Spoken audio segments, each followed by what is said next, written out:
बहुत पुराने समय की बात है। पूरी नगरी में अचानक एक भयानक महामारी फैल गई। गलियां सूनी हो गईं, बाजार बंद हो गए और सबसे दुखद बात, मंदिर में आने वाले भक्त कम होते चले गए। लोग भय से अपने घरों में कैद हो गए थे। किसी के पास भक्ति का साहस नहीं बचा था। मंदिर में पुजारी प्रतिदिन भगवान जगन्नाथ को भोग चढ़ाते, पर उन्हें लगता जैसे भगवान की दृष्टि मंदिर के बाहर कहीं दूर टिकी हो। एक रात जब पूरा नगर सो रहा था, कुछ लोगों ने अद्भुत दृश्य देखा। उन्होंने देखा मंदिर के गर्भगृह से एक मंद नीला प्रकाश निकला। वह प्रकाश धीरे धीरे गलियों में फैलने लगा। लोगों ने देखा एक काले स्वरूप की दिव्य छाया नगर की तंग गलियों से होकर बीमारों के घरों तक पहुंच रही थी। जहां जहां वह प्रकाश गया, वहां पीड़ा शांत हुई। रोते बच्चे सो गए और रोगियों के चेहरे पर शांति आ गई। सुबह जब पुजारी मंदिर पहुंचे तो उन्होंने देखा भगवान के चरणों पर धूल के कण थे, जैसे वे कहीं बाहर से लौटे हों। पुजारी स्तब्ध रह गए। उसी रात उन्हें स्वप्न में भगवान के दर्शन हुए। भगवान ने कहा, जब मेरे भक्त मंदिर नहीं आ सके तो मैं ही उनके पास चला गया। मैं पत्थर में बंद भगवान नहीं हूँ, मैं उनके दुख में चलने वाला साथी हूँ। उस दिन के बाद महामारी धीरे धीरे शांत हो गई और पुरी के लोग समझ गए, जगन्नाथ जी केवल मंदिर के भगवान नहीं, वे नगर के रक्षक हैं, दुख के सहयात्री हैं और हर उस हृदय में रहते हैं जहां उन्हें पुकारा जाता है। जय जगन्नाथ। अरे ये क्या? माता लक्ष्मी ने भगवान जगन्नाथ जी को अपने ही मंदिर से बाहर क्यों निकाल दिया? आखिर ऐसा क्या हुआ था? जानने के लिए सुनिए आगे की कहानी। पुरी के भव्य मंदिर में भगवान जगन्नाथ जी अपनी पत्नी माता लक्ष्मी के साथ विराजमान थे। माता लक्ष्मी बहुत प्रेम और नियम से मंदिर की व्यवस्था संभालती थी।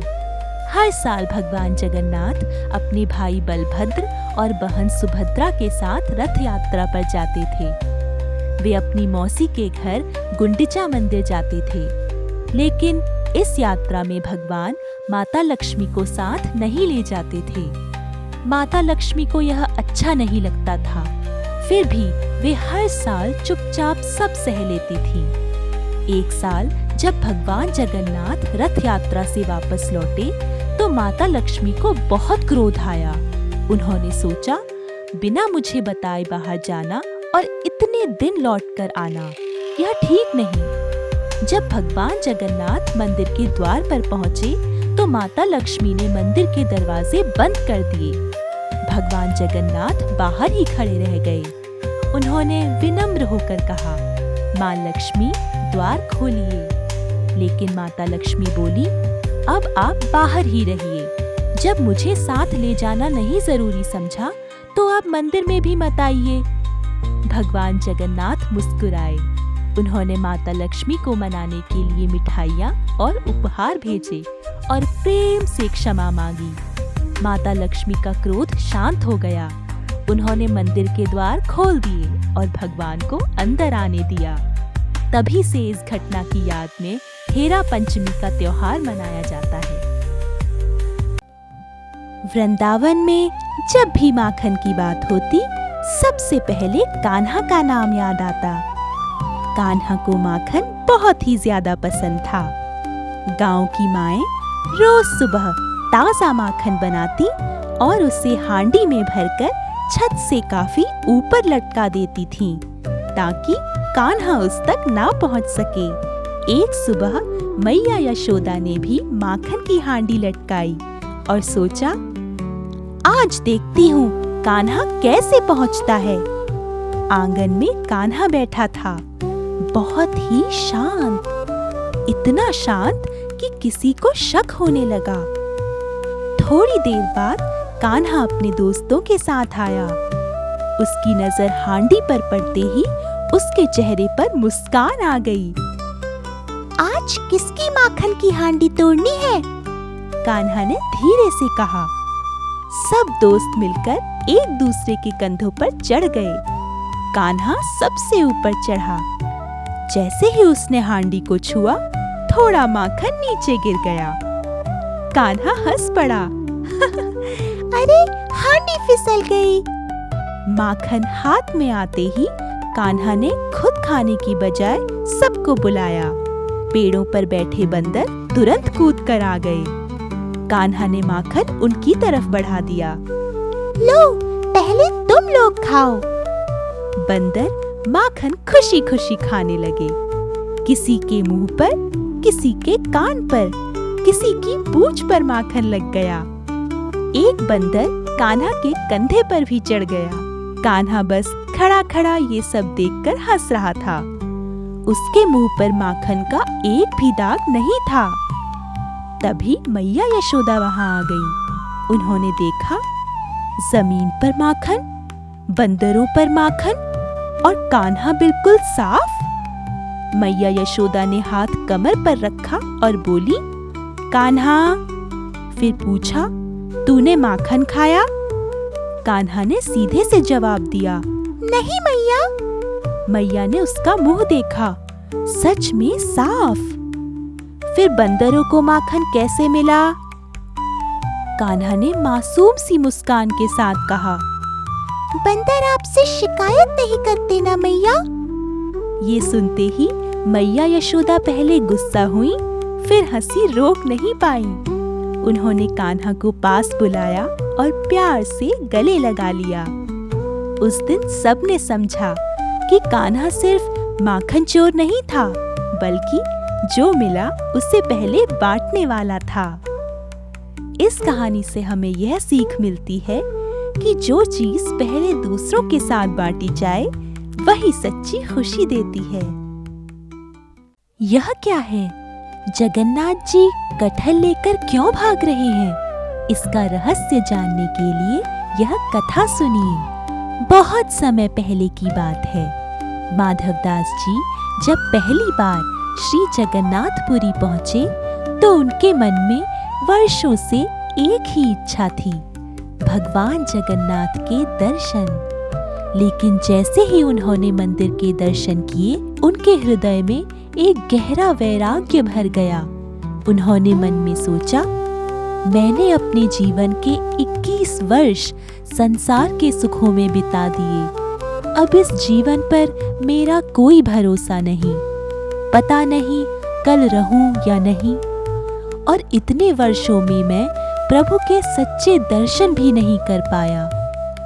यह सोचकर वे अत्यंत दुखी हो गए और समुद्र के किनारे जाकर बैठ गए। यह निश्चय कर लिया कि अब वही प्राण त्याग देंगे।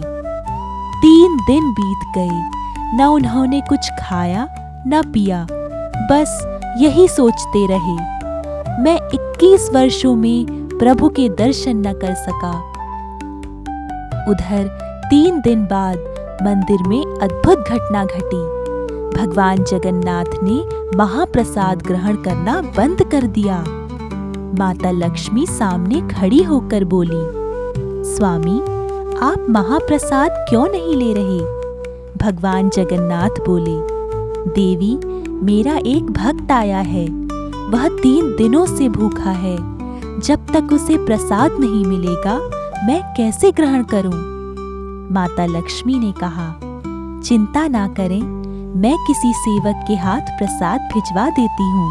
भगवान बोले, नहीं, उसे कोई और नहीं देगा, मैं स्वयं जाऊंगा। माता लक्ष्मी आश्चर्यचकित होकर बोली, कितना सौभाग्यशाली भक्त है जिसके लिए आप स्वयं जा रहे हैं। भगवान जगन्नाथ ने स्वर्ण थाल में महाप्रसाद रखा, एक छोटे बालक का रूप धारण किया और समुद्र तट पर पहुंचे।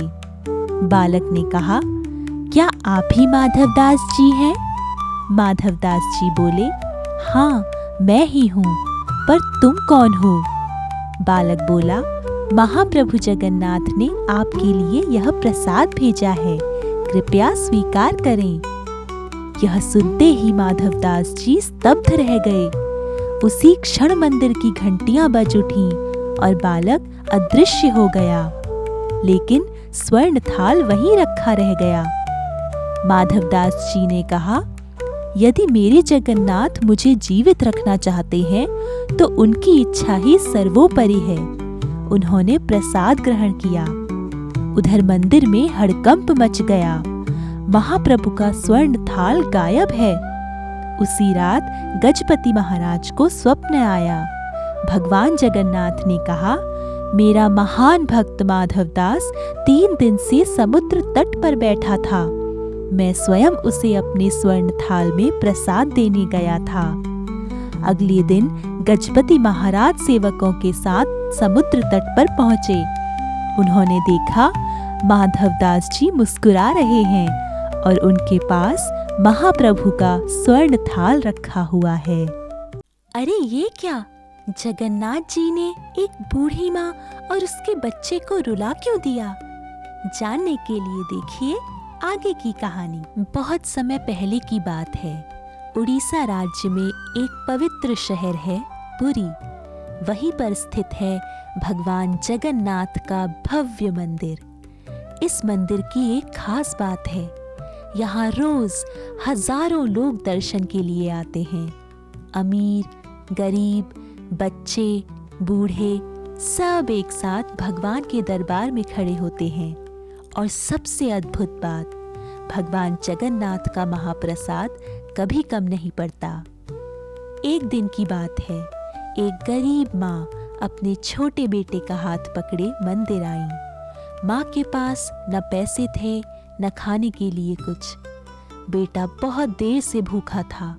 उसका पेट दर्द कर रहा था। वह रोने लगा, माँ मुझे बहुत भूख लगी है। माँ का दिल भर आया।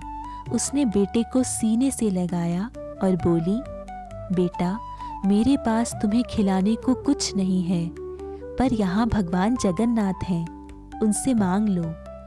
बच्चा मंदिर के अंदर गया। उसने भगवान की बड़ी सी आंखों को देखा, फिर अपने नन्हे हाथ जोड़कर बोला, जगन्नाथ जी मुझे बहुत भूख लगी है, क्या आप मुझे खाना देंगे? उसकी आवाज में कोई चालाकी नहीं थी, कोई लालच नहीं था, बस एक मासूम बच्चे की सच्ची पुकार थी। माँ बैठकर चिंता कर रही थी। उसकी आंखों से आंसू बह रहे थे। कुछ ही देर बाद एक पुजारी बाहर आए। उनके हाथ में महाप्रसाद की थाली थी। पुजारी ने मुस्कुराकर कहा, अरे बच्चे, यह लो, भगवान ने तुम्हारे लिए भेजा है। बच्चा खुश हो गया। उसने झट से खाना शुरू कर दिया। माँ यह देखकर हैरान रह गई। उसने पूछा, महाराज हम तो कुछ मांगने भी नहीं आए थे। पुजारी बोले, माँ भगवान भूखे बच्चे की पुकार खुद सुन लेते हैं। माँ की आंखों से खुशी के आंसू बहने लगे। उसने भगवान को प्रणाम किया और बोली, हे प्रभु, आप तो माँ से पहले बच्चे की भूख समझ गए। बेटे ने पेट भरकर खाना खाया। उसके चेहरे पर मुस्कान आ गई। अब वह खुश होकर बोला, माँ जगन्नाथ जी बहुत अच्छे हैं। माँ ने बेटे को गले से लगा लिया। उस दिन माँ ने समझ लिया, भगवान को बड़े शब्दों की जरूरत नहीं होती, उन्हें दिल की सच्चाई चाहिए। पुरी मंदिर आज भी रोज हजारों लोगों से भरा रहता है, पर महाप्रसाद कभी खत्म नहीं होता, क्योंकि भगवान जगन्नाथ किसी को भूखा सोने नहीं देते। इस कहानी से हमें यह सीख मिलती है कि भगवान भूख और दुख सबसे पहले समझते हैं। वे हमारी जरूरत हमसे पहले जानते हैं तथा सच्चे मन से की गई प्रार्थना कभी खाली नहीं जाती। जय जगन्नाथ।